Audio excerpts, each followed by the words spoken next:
말씀은 열왕기상 12장 1절에서 11절까지 말씀입니다.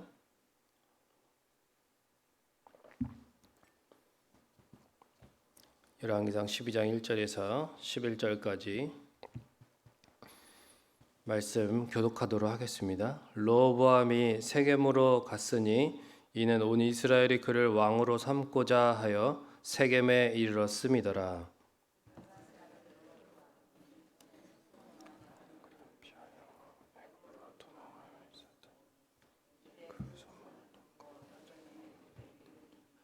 우리가 사람을 보내 그를 불렀더라. 여로보암과 이스라엘의 온 회중이 와서 르호보암에게 말하여 이르되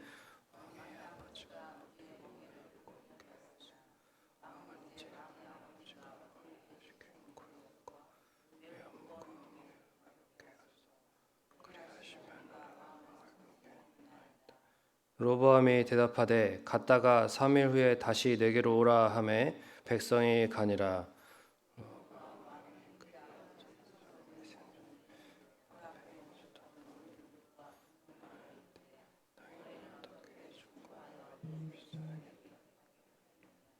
대답하여 이르되 왕이 만일 오늘 이 백성을 섬기는 자가 되어 그들을 섬기고 좋은 말로 대답하여 이르시면 그들이 영원히 왕의 종이 되리이다 하나.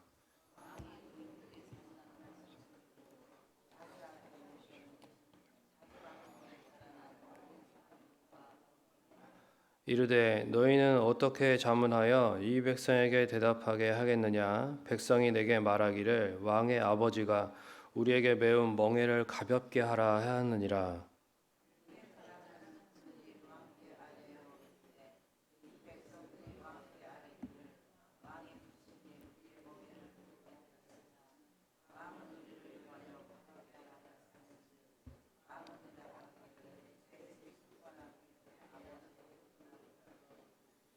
내 아버지께서 너희에게 무거운 멍에를 매게 하였으나 이제 나는 너희의 멍에를 더욱 무겁게 할지라. 내 아버지는 채찍으로 너희를 징계하였으나 나는 전갈 채찍으로 너희를 징계하리라 하소서. 아멘. 또 휴일 공휴일이지만은 하나님 앞에 사모하는 마음으로 나오셨습니다. 하나님의 은혜와 평강이 오늘도 여러분을 돌보시고 또 필요한 모든 것으로 공급하시기를 주님의 이름으로 축복합니다. 네, 잘 오셨습니다. 오늘 말씀은 참 이 이스라엘 왕국이 이제 남북으로 분열하게 돼. 우리나라도 남북으로 분열한 그런 안타까운 역사가 있습니다. 지금까지도 지속되고 있고. 그런데 이제 이 이스라엘은 참 안타까운 그런 참 말도 안 되는 어리석은 이유로 이렇게 어이없는 이유라고 할 수 있습니다. 그런 이유로 분열하게 된 남과 북으로 분열하게 되는 그런 내용이 바로 오늘 본문의 내용입니다. 예전에 파이디온 선교회라는 이제 어린이 신앙교육 단체에서 그 만든 성경 파노라마가 있습니다. 거기에 보면 이제 모션 이렇게 막 손으로 막 이렇게 모션하는 게 있어요. 그거를 이제 해서 아이들한테 성경의 내용을 가르치는 거예요. 저를 한번 따라해 보시죠. 새벽인데 이 뭔 일인가 하지만 체조라고 생각하시고 한번 따라해 보세요. 네, 자 통일왕국 말도 따라하셔야 돼요. 통일왕국. 네, 120년. 네, 그다음에 첫 번째 왕이 누구죠? 사울왕이죠. 그러니까 사울왕은 이렇게 마음을 만드시고 무심이에요. 무심. 네, 이게 하나님께 마음이 없었다 이겁니다. 네, 그 다음에 누구예요? 다윗왕. 네, 다윗왕은 하나님께 마음이 점심이 아니고 전심이에요. 네, 모든 마음을 드렸다 이거예요. 자, 그 다음에 오늘 누구예요? 오늘 르호보암이요. 그 다음에 누구예요? 다윗 다음에 솔로몬왕. 네, 솔로몬왕은 뭐냐면 이렇게 반만 이렇게 하세요. 그리고 이렇게 딱 약간 이상하게 보일 수 있는데 고개를 약간 움직이면서 반심 이렇게 하는 거예요. 반심. 예. 이게 뭐냐면 솔로몬 왕이 이제 문제가 많습니다. 뭐 사울 왕은 그냥 다 알아요 우리가. 근데 솔로몬 왕은 아버지가 이렇게 전심이었거든요 마음이 하나님께. 근데 이거를 솔로몬 왕은 잘라 먹었어요.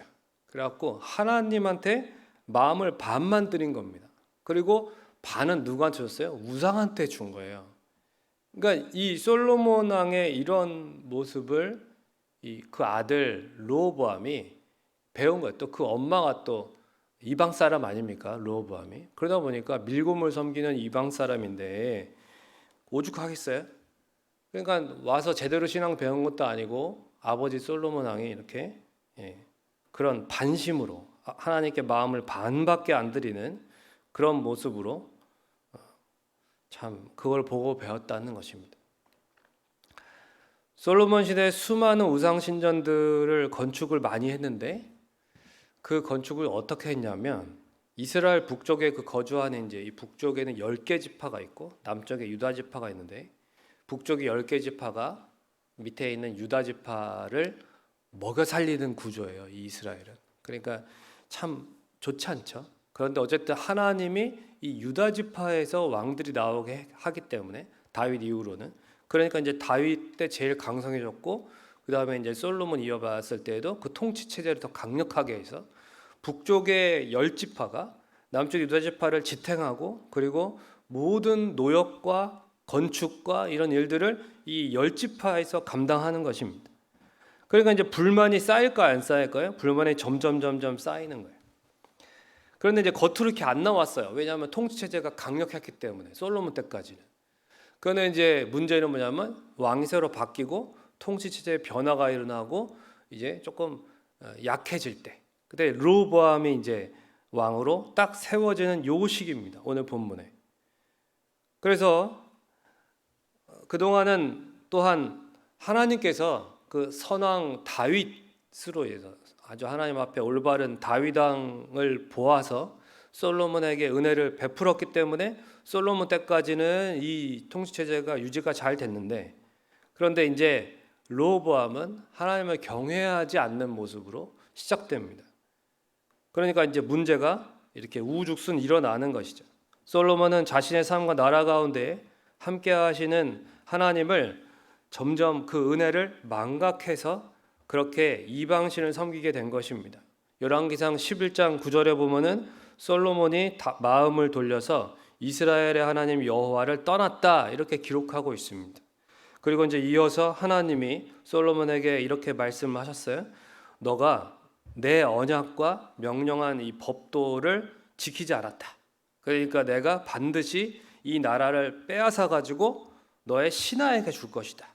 그러나 너의 아버지 다윗을 위해서는 너의 세대에는 이 일을 행하지 않고 네 아들 손에서, 그러니까 르호보암 손에서 빼앗을 것이거니와 다시 그러니까 다 빼앗지는 않고 내 종 다윗과 택한 예루살렘을 위해서 한 지파를 너 아들에게 주겠다. 르호보암에 한 지파를 주겠다. 그러니까 솔로몬에게 그렇게 이미 예언을 하나님이 하셨습니다. 자, 이 말씀에서 누가 누구에게 이스라엘 나라를 주시기도 하고 빼앗기도 하시는 걸까요? 하나님이 하시는, 분명하게 알 수 있죠. 하나님이 솔로몬에게 주시기도 하고 솔로몬의 아들에게는 솔로몬이 이스라엘 주는 게 아니라 하나님이 빼앗기도 하시는 것입니다.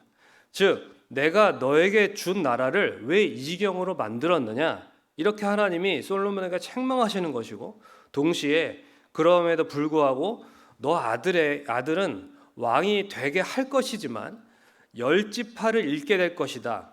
한 지파는 주지만 10지파는 잃게 될 것이다. 이거를 미리 알려주는 거예요. 그러니까 마치 그런 겁니다. 너 이렇게 하다가는 너 나이만큼 만든다, 이런 얘기 하는 겁니다. 부모가.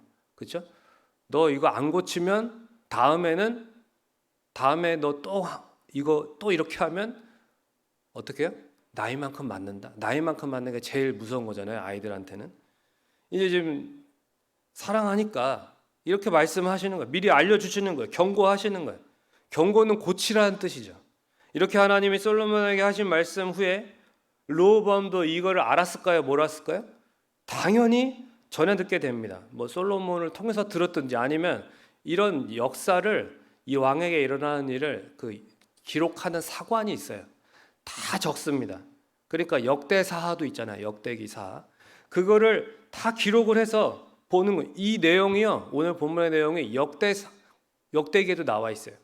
그래서 이 기록을 보았든지 안 보았든지 간에 어쨌든 정확하게 알았을 것입니다. 몰랐을 리가 없어요. 그런데 문제는 하나님의 말씀을 받는 사람의 마음이, 하나님이 아버지 솔로몬에게 그렇게 미리 말씀하셨던 의도는 아까 말씀드린 대로 바로 잡으라는 거죠. 고치라는 것입니다. 그렇다면 마음을 다시 하나님께 돌이키고 회개하고 다시 하나님의 법도를 따르고 하나님만을 의지해야 되는 거 아닙니까? 그런데 르호보암이 그렇게 했을까요? 오늘 본문에 보니까 안 했다 그 말입니다.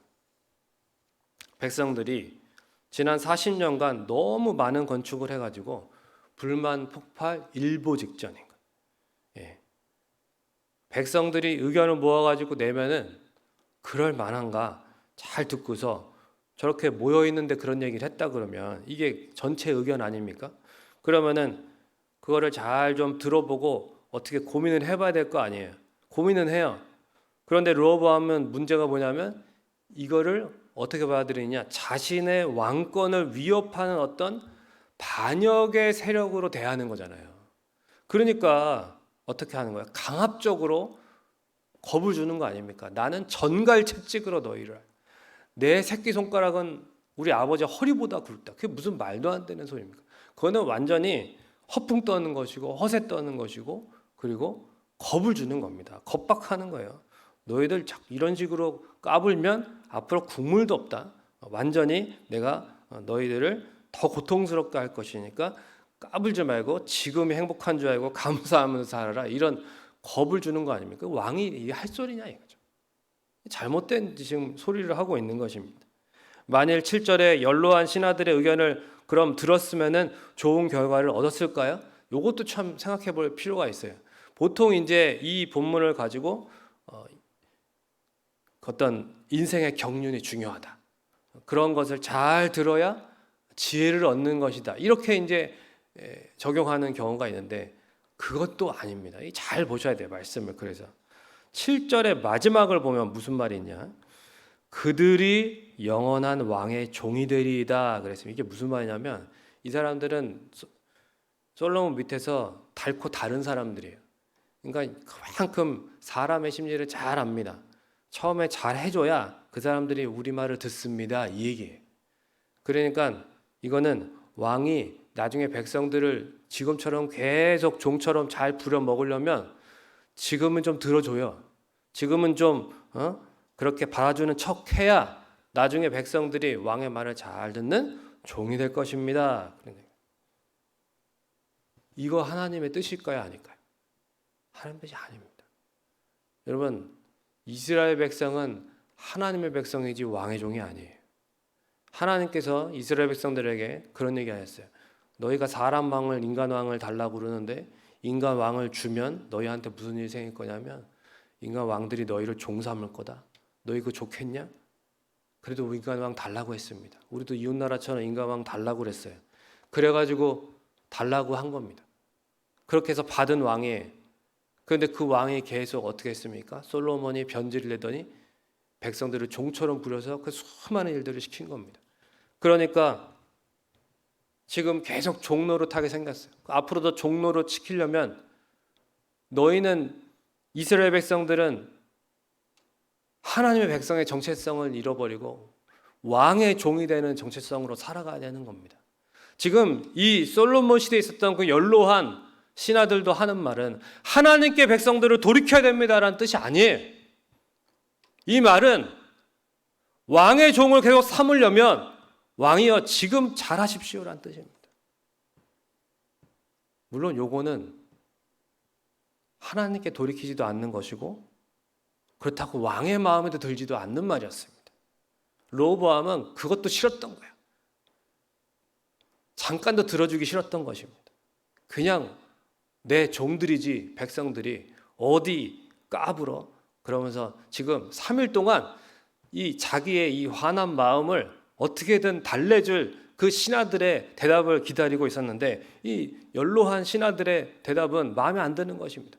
연로한 신하들이나 왕이나 다 하나님 앞에 서 있지 않았고 그리고 둘이 또 뜻도 안 맞았어요.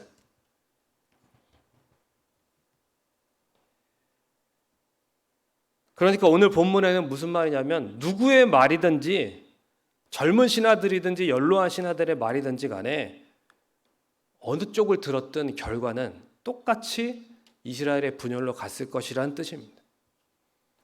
1절부터 이상한 점이 하나 있어요. 르호보암은 왕의 즉위식을 위해서 세겜으로 갑니다. 온 이스라엘이 거기에 모이거든요. 도대체 왕이 되려고 세겜에 왜 갈까요? 왕의 즉위식은 어디서 하는 거냐면 예루살렘 성전에서 하는 것입니다. 왕궁에서 해야 정상이죠. 수도에서. 하지만 르호보암이 세겜에 간 이유가 있습니다. 그래도 세겜의 의미를 알아요. 그러니까 세겜은 북쪽의 정치적, 문화적, 경제적 중심지입니다.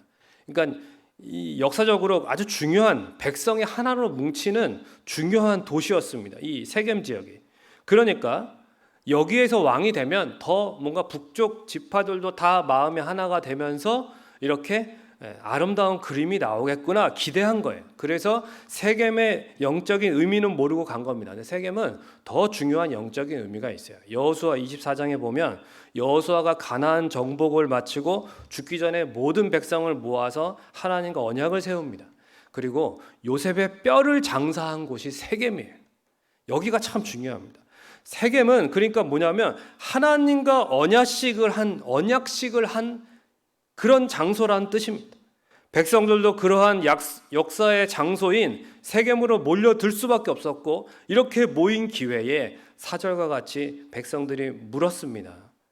그럼 이제 거기서 그것을 잘 들어주면 물론 아름다운 그림으로 이렇게 하나가 되는 것 같겠죠. 근데 르호보암 여기서 5절에서 보니까 3일의 시간을 법니다. 3일의 시간을 벌어요. 자, 3일의 시간을 벌었습니다. 그러면 이제 어떻게 해야 될까요? 과거에 하나님과 언약했던 신앙적인 장소인 세겜의 의미를 알고 그렇구나. 내가 이 3일의 시간을 벌었으니 하나님 앞에 기도해야겠다. 이러면 참 좋겠죠. 왜요? 자칫 왕국의 분열 위기 아닙니까 지금? 이거를 직감했어야 되는 거예요 사실. 정말 영적으로 깨어있는 왕이었더라면, 정말 지혜로운 왕이었더라면 이 위기를 어떻게 타개할 것인가 하나님 앞에 엎드렸어야 되고 하나님 앞에 금식하며 간구했어야 됩니다.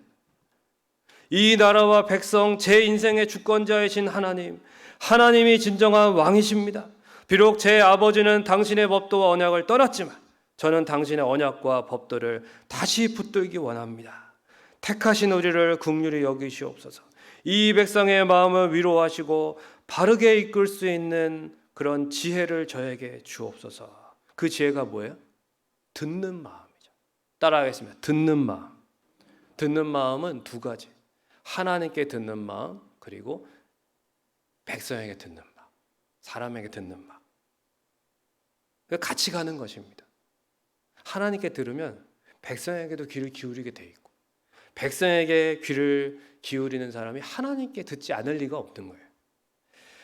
이러면 하나님이 얼마나 기뻐하시겠냐는 거예요. 여기서 3일간 기도했어 봐요. 하나님이 놀라운 부흥의 역사를 이스라엘에 허락해 주셨을 것입니다. 하지만 르호보암은 하나님께 먼저 묻지 않는다는 것입니다. 사람에게 먼저 물었습니다. 백성들이 당장 답해달라고 할 수 있었지만은 그래도 3일간 기다린 거예요. 이게 어떻게 된 겁니까? 하나님이 백성들의 마음을 보류시킨 것입니다. 이건 뭐예요? 3일간 나에게 기도해라라고 하는 하나님이 주신 마지막 기회였어요. 르호보암은 하나님을 찾지 않았습니다. 아무리 시급한 일이 터져도 하나님을 먼저 찾을 수 있습니다, 여러분. 기도할 시간이 없었다고 하나님 앞에 핑계할 수 있는 사람은 없어요. 매사에 하나님의 인도와 지혜를 구하고 기도할 시간을 갖는 것이 가장 중요하다는 것입니다. 옛날에는 네이버를 검색했죠? 네이버 지식인에게 다 물어봤어요. 이제는 어떻게 하는지 아십니까? 유튜브를 검색해요. 무슨 일만 생기면 유튜브에 찾아봅니다. 어려운 일 당하면 또 주변에 전문가가 있나 찾아봅니다. 영향력 있는 사람이 있나 먼저 연락해 봅니다. 이게 사람의 방식이에요. 하지만 이런 사람의 경험과 지식보다 우리의 인생에 닥치는 일들을 더 깊고 난해하게 우리가 느껴야 됩니다. 이거는 사람에게 물어서 안 될 일이 너무나 많아요. 아무리 뛰어난 기술자라도 못 고치는 기기가 있잖아요. 명의라도 소문난 의사도 못 고치는 병이 있고, 고 정필도 목사님 말씀대로 한번 따라해보세요. 입 다물고 기도하자. 입 다물고 기도해야 돼요. 사람한테 입 다물고 기도해야 됩니다. 모든 것을 주관하시며 밝히시는 그 하나님께, 다 아시는 하나님께 묻고 의지해야 맡아주시고 책임져 주시는 것입니다. 찬송 가사에도 주께 고함 없는 거로 복을 얻지 못한다. 어렵고 힘든 우리의 인생을 홀로 힘겹게 감당하지 마시고 걱정, 근심, 무거운 짐 모두 주님께 기도로 맡기는 특권을 사용하시기를 주님의 이름으로 축원을 드립니다. 맨날 내가 원하는 것만 말하기 죄송하다고 뭐 그런 핑계 하지 마세요. 여러분, 그저 무엇이든지 가지고 주님께 일단 나아가십시오. 그럼 하나님은 우리의 기도를 듣기 원하시고, 기도하다 보면 점점 더 하나님의 마음을 깨닫게 되고 하나님이 원하시는 기도로 나아가게 될 것입니다.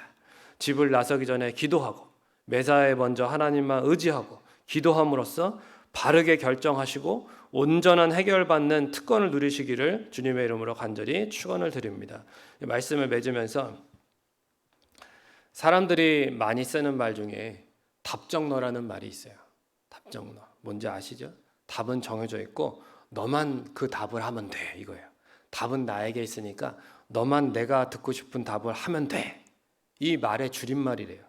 그리고 자신이 정한 말에 대답하도록 유도하거나 강요하는 사람을 답정너라고 한답니다. 예를 들어서 대기업 회장들이 컨설팅 업체에다가 중요한 사업이 있으니까 이거에 대해서 좀 컨설팅 좀 해주십시오, 이렇게 넘긴대요. 그러면 거기 컨설팅 전문 업체 아닙니까? 거기서 열심히 해서 보내줘요. 그러면 이거 말고요, 또 보내요. 그 다음 거는요, 다 쓰레기통에 버리는 거예요. 그러다가 자기 마음에 드는 거 생기면 그때서야 이거 탁월하네. 그래. 답은 뭐예요? 자기 안에 있는 거예요. 어떤 교회 여자 집사님이 목사님한테 왔답니다. 목사님, 저 상담이 있습니다. 목사님, 저 이혼하려고 하는데 위로 좀 해주세요. 목사님, 저 이혼하려고 하는데 힘이 나는 말씀 좀 주세요. 목사님이 할 말이 없더래요. 자기는 이미 답을 정하고 왔어. 하나님 앞에 이혼을 결심하고 왔어. 그게 무슨 하나님 앞에 묻는 것이고, 그게 무슨 목회 상담에 필요합니까? 답정너입니다. 답정너. 아무리 하나님의 자비를 베풀었고 아무리 하나님의 사랑이 많으셔도 답정너한테 하나님이 어떻게 하십니까? 하나님의 기도를 듣기를 원하시지만 하나님 앞에 답을 정해서 오는 그런 르호보암 같은 답정너가 되지 마시기를 바랍니다. 하나님 안에서 받고 싶은 응답이 있다고 해서 그것을 주장한다면 그것은 하나님의 뜻이 아닐 수도 있는 거예요. 내 뜻을 이루려는 기도보다는 하나님의 뜻을 묻고 듣고 순종하기 위해서 기도하는 이 새벽이 되시기를 축복합니다. 매사에 늘 겸손히 하나님께 묻고 하나님의 뜻을 잘 분별해서 순종하고 올바른 결정을 할 수 있는 하루하루가 되시기를 주님의 이름으로 축원합니다. 우리 이 시간 함께 기도할 수 있는데 이 찬양 들으시고 기도하겠습니다.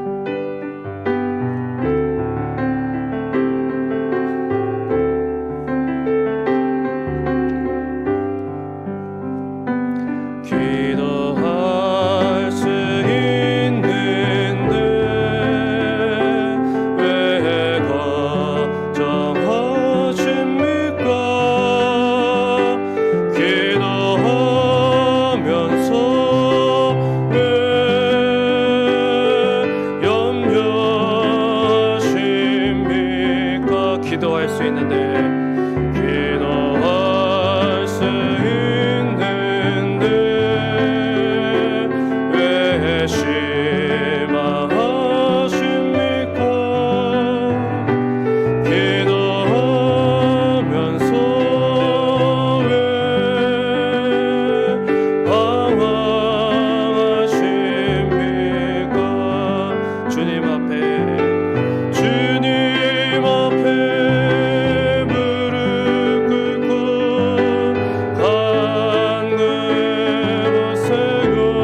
기도할 때 항상 내가 원하는 그 뜻 먼저 주장하는 거 아닙니다. 그거 아니에요. 마음을 정결하게 하고 하나님께 기도하자 그랬잖아요. 하나님 안에서 받고 싶은 응답 가지고 기도하는 거는 그거는 교만한 답정너가 되는 겁니다. 로보암 되는 거예요. 하나님의 뜻이 들리지 않고 하나님께 구하지도 않는 것과 같습니다. 하나님 앞에 나왔으면 하나님의 뜻을 묻고 하나님이 내게 원하시는 것을 듣고 그것을 순종하겠습니다. 이런 마음으로 기도하시기를 바랍니다. 나의 삶을 향한, 또한 나의 인생, 또한 나의 가정을 향한, 나의 산업을 향한 하나님의, 나의 하루를 향한 그 하나님의 뜻이 무엇입니까? 하나님 말씀하옵소서. 듣겠습니다. 또 하나님께 순종하겠습니다. 잘 분별하게 하옵시고 잘 결정하게 하옵소서. 또한 개인적인 기도 제목을 가지고 또한 부재중에 계신 담임 목사님의 기도하시다가 돌아가시겠습니다. 기도하겠습니다. 좋으신 아버지 하나님 사랑을 감사합니다. 하나님 아버지, 오늘도 하나님 앞에 나와서 기도할 수 있게 하시니 걱정, 근심, 염려가 없습니다. 하나님, 우리의 뜻을 관철하고 하나님, 우리 안에 원하는 대로 되기 원하는 기도하는 그러한 답정너가 아니라 하나님 로보암같이 하나님 자기의 생각대로 하나님을 의지하지 않고 그렇게 자기 뜻대로 이루기를 고집하는 자가 아니라 하나님 아버지, 먼저 하나님께 묻고 하나님이 원하시는 뜻을 듣고 분별하여서 잘 결정하고 순종하고 살아낼 수 있는, 그래서 하나님의 함께 하심과 돌보신 은혜가 늘 우리의 인생과 가정과 삶 가운데에 하나님 아버지의 산업구에 늘 함께 하시는 그 축복을 누리며 살아갈 수 있도록 하나님, 그런 하루하루가 될 수 있도록 하나님 우리 모두에게 복 주시고 우리를 긍휼히 여겨 주시옵소서. 하나님, 우리 가운데 일하여 주시기